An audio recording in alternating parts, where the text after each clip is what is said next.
নেওয়া হয় এবং এই এই মামলায় যাতে গ্রেফতার না করা হয়।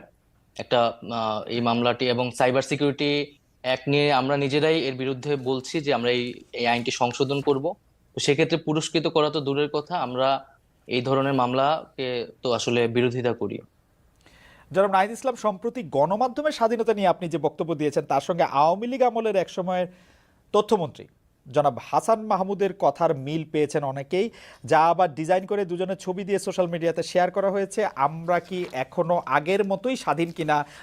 আমি আমি আমি দর্শকদের একটু দেখাতে চাই, দর্শকরা অবশ্যই একটু দেখতে পারবেন না যে ডিজাইন দিয়ে যে এটা করা হয়েছে, এটা আমরা প্রথম আলো পত্রিকাতে দেখেছি, যেখানে দেখা যাচ্ছে যে জনাব নাহিদ ইসলামের যে আমরা গণমাধ্যমের স্বাধীনতা চাই অবশ্যই, কিন্তু আমি আপনাদের কাছে প্রশ্ন রেখে যেতে চাই গণমাধ্যমের স্বাধীনতার সীমা কতটুকু। একই ধরনের কথা আসলে হাসান মাহমুদও বলেছিলেন, আমরা মনে করি গণমাধ্যমের স্বাধীনতার সঙ্গে রাষ্ট্রের বিকাশ, গণতন্ত্রের বিকাশ জড়িত, ইত্যাদি ইত্যাদি ইত্যাদি। জনাব নাহিদ ইসলাম, এটি নিশ্চয়ই আপনার চোখেও পড়েছে। এই হাসান মাহমুদের সাথে তুলনাটা কেমন উপভোগ করছেন জনাব নাহিদ ইসলাম? যারা এটি তুলনা করছে তারা হয়তো আমি জানি না কি জন্য তুলনা করছে। জি।